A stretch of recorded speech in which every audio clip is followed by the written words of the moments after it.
In this lesson, we're going to explore the question, how did radical reformers change the course of the French Revolution? So we'll continue studying the French Revolution by looking at this period known as the Reign of Terror.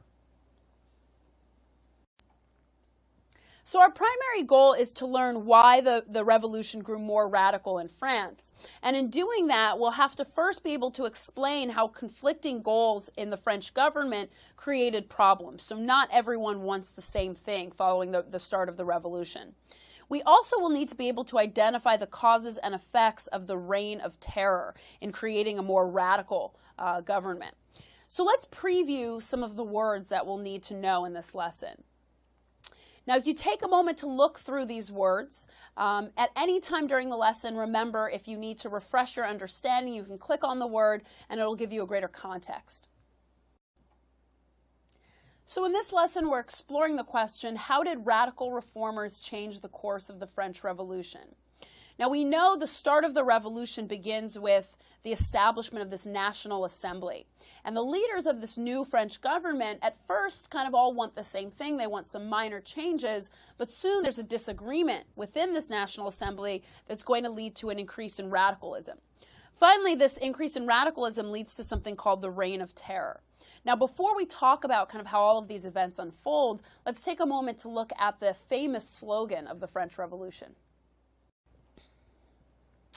Now, slogans have a very important role in revolutions throughout history. They serve as a uniter and a motivator for the common cause of the revolution. And perhaps the most famous of these slogans for the American Revolution was "Don't tread on me." Well, the most famous slogan during the French Revolution was liberty, equality, and fraternity. And we see these words written in French here. Now, by liberty, they mean freedom from the monarchy, liberty to live a life as they please without harming others. Equality is the idea that everyone under the law should have the same rights.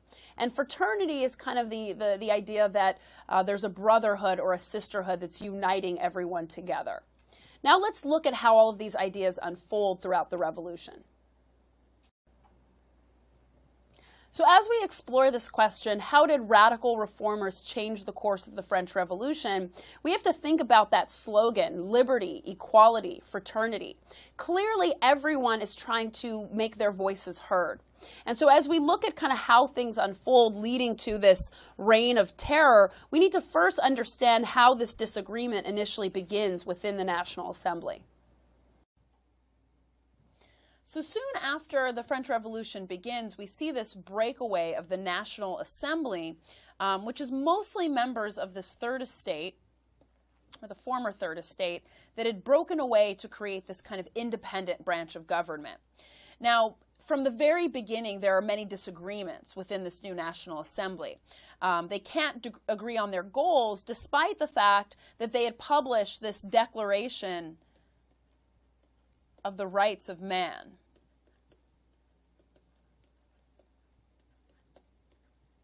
But beyond that, they just really didn't know what type of government would be the best form of government in France. And we see that the old problems like rising debt and poverty are still a big problem, and those were the things that really led to revolution in the first place. And ultimately, people could not decide the best practice in how to fix them. We also see that property is being taken from the Catholic Church and put into the hands of the state and the people. Now, many people in the country are devout Catholics, and they don't necessarily agree with this form of action. And so we see that two competing political groups or factions are going to develop here. Now, on the one side, you've got a pretty radical wing of government, the Jacobins. These are people that sit on the left side of the hall, called the left wing. And so when we think about kind of American politics today, we tend to ascribe people to certain sides, calling them left wing or right wing. And this kind of division in France is maybe the influence to that ideology. Now, the Jacobins wanted to see these dramatic changes in government. They wanted to establish a republic like we see in America around the same time developing. They also argued that Louis XVI should be put to death. So they're very radical in kind of their plan of action going forward. By contrast, we've got the conservatives who sit on the right side of the hall, called the right wing, and they wanted fewer changes. Ultimately, they wanted to keep the monarchy in some sort of power by creating something called a constitutional monarchy, like what we see in England, where power is balanced between the two sides. Now let's take a moment to compare and contrast these two sides in review to make sure you understand the differences. So our lesson question, how did radical reformers change the course of the French Revolution, began with a study of this big disagreement that we see in the National Assembly, this independent piece of government that emerges following the French Revolution. And this new government finds two competing factions that emerge pretty quickly with very different ideas about the best course of action in creating the new French government. Ultimately, we're going to see this increase in radicalism result in increasing powers of the Jacobins, the more radical left-wing side of this new French government. Now, this rise in power of this radical wing is ultimately going to lead to this period that we call the Reign of Terror, which we'll talk about a little bit later. But first, let's get a better understanding of what exactly led these Jacobins into power.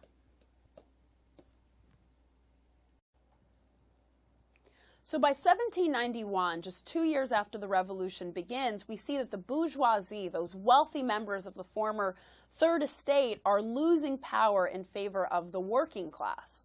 And by 1792, the revolution is beginning to grow more and more radical as these new powerful members of the working class are demanding new reforms. Now, these reforms include an increase in wages and a decrease in prices. So if you remember, inflation was leading to the price of food going up so much that people were spending something like 80% of their income on bread. And they also wanted to see laws put on the books preventing anyone from becoming too wealthy. So the combination of these two new reforms is going to lead to a balance of wealth, so they hoped, in the country. They also wanted to see a democratic republic put in place that allowed for full male suffrage so that every man in France could vote. Now, finally, they wanted to see a crackdown on the counter-revolutionaries. There was a certain segment of the National Assembly that wanted to see the king remain at his throne. They wanted to see fewer reforms, and this radical wing was really pushing to crack down on those counter-revolutionaries. And so eventually, this radical wing is going to see more violence as they try to pursue their goals. Now, as this revolution grows violent, we see the result of prisons being broken into, executed royalists, aristocrats, and clergy members, finally leading to these radical members of the National Assembly storming the palace that held the royal family, killing their guards, and then taking the family prisoner. Now, you can see in the painting here the queen and her daughters standing off against kind of those more radical members of the National Assembly, and definitely note the lavish way the queen and her daughters are dressed. So there's still this very disconnected energy between the people and the royal family. And so the radicals, as a result of this continuing kind of discontent with the royal family, they're demanding the execution of the king. Now, as a result of this growing radical power, we see the National Assembly begin to fall apart, and eventually the Assembly dissolves. Now, it's going to be replaced with a new form of government called the National Convention. And the National Convention is made up of mostly these radical members of the former Third Estate and then the National Assembly. And these radical members want to see France declared a republic. They want to completely abolish the monarchy. They also want to seize all of the church's property and give it back to the state and the people. Now, eventually, we're going to see this power really concentrate in the hands of these radical members of the former Third Estate. And as we look forward into how the system becomes more radical, we'll see that violence continues from this point. Throughout the revolution, France is not only dealing with domestic issues, but also foreign issues related to conflicts with neighboring countries in Europe. Now, there's a conflict that's growing between France and Austria, one of its longtime rivals. And King Louis is actually supporting Austria in this conflict because he knows that if France loses, the revolution would be crushed, and that would give him an opportunity to resume the throne. Now, as a result of this, he's actually tried and convicted for treason. Now, treason is plotting against your own country. And so in this painting here, we see Louis XVI in prison. Eventually, he and his wife, Marie Antoinette, are sentenced to death by guillotine. Now, the guillotine is a wooden platform in which the convicted is placed underneath the platform, and a falling blade is dropped very quickly to behead the person. Now, this is a symbol of freedom and equality in France, because previously only the impoverished people were beheaded by guillotine. And more than anything else, the guillotine comes to represent this reign of terror that resumes following the executions of Louis and Marie Antoinette. So as we go forward, we'll continue to explore this reign of terror. So let's take a moment to review our major goals and our lesson question, which was, how did radical reformers change the course of the French Revolution? So we know that there was a major disagreement in the National Assembly. This is going to lead to the rise of two different powers, and one of those powers, a more radical wing, is going to increase in their stature, and they're led by the Jacobins. Now, we then learned how the Jacobins put the Committee of Public Safety in power in France, and the leader, Robespierre, ultimately turns into a dictator, creating this reign of terror. So let's move on to look at our lesson goals and make sure that we're able to meet each of those. Now, the Jacobins find themselves in a position of power, but that comes at the mercy of the support of the working classes. And so one of the big challenges the Jacobins faced was appeasing these working class people, the sans-culottes, who were hoping to see major reforms in action. One, they wanted to see an increase in their wages, and two, they wanted to see a stabilization of prices on things.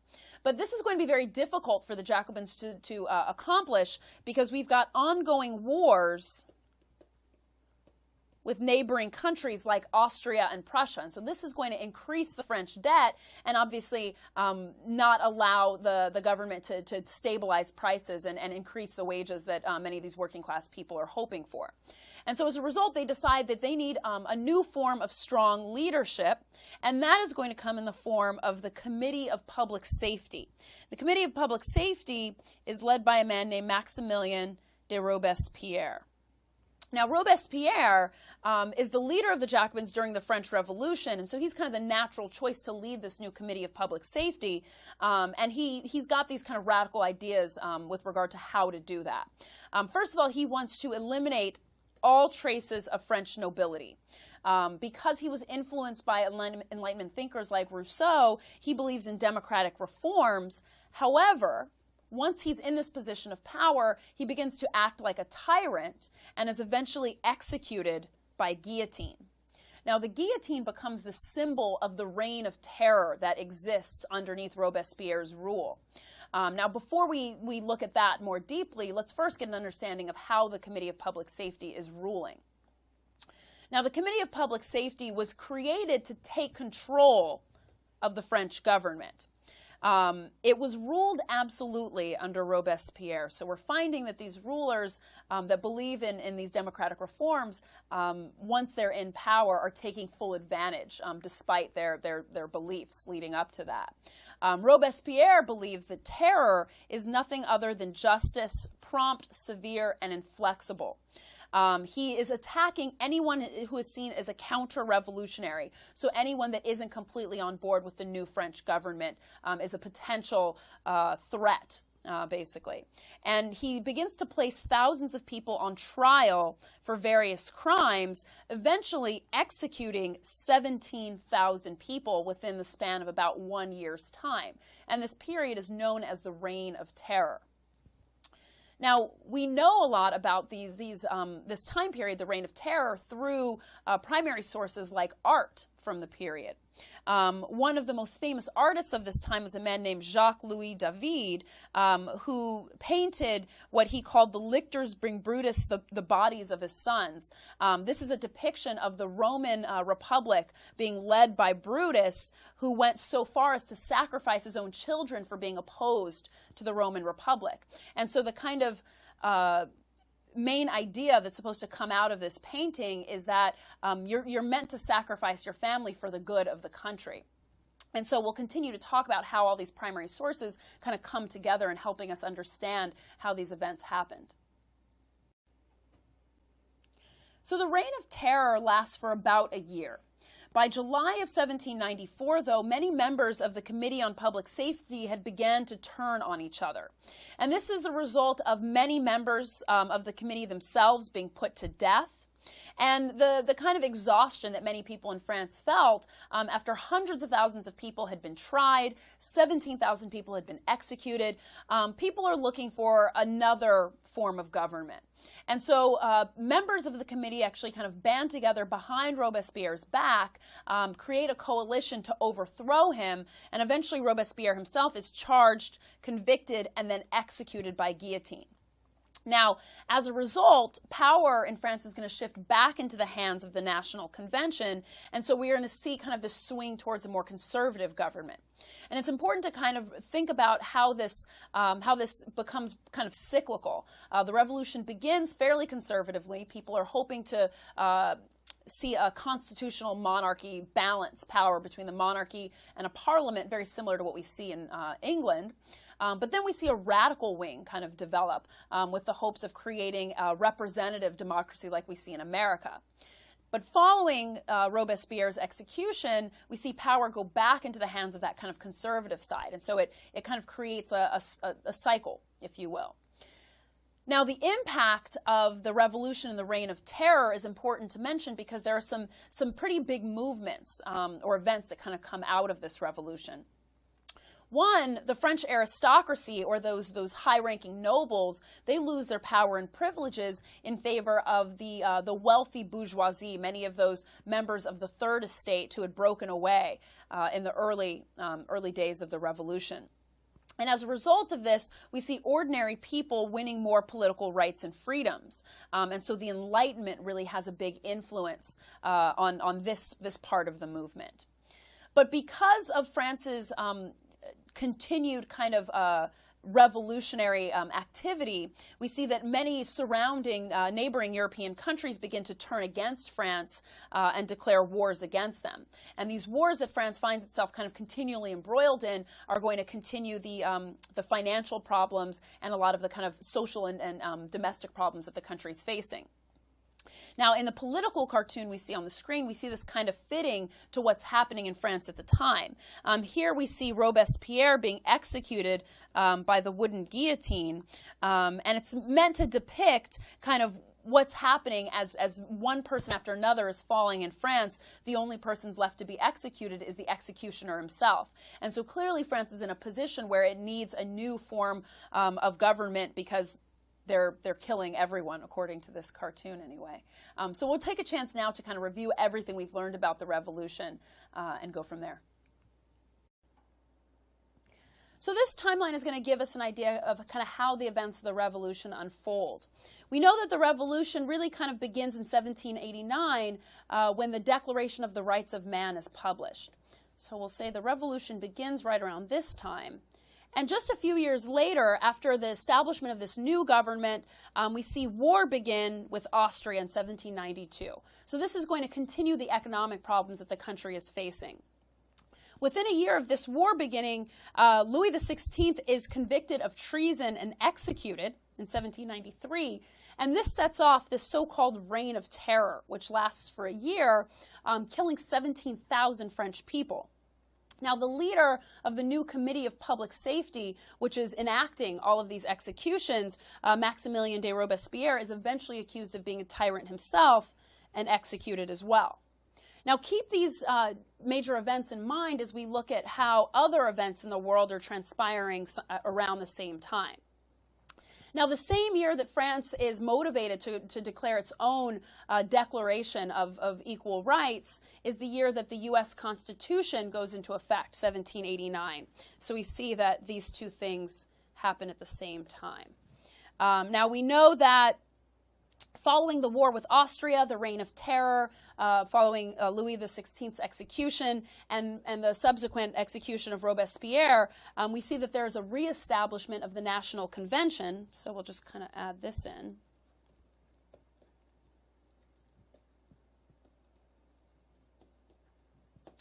Eventually, the new government is going to be taken over by a man named Napoleon, a military leader who takes power in 1799.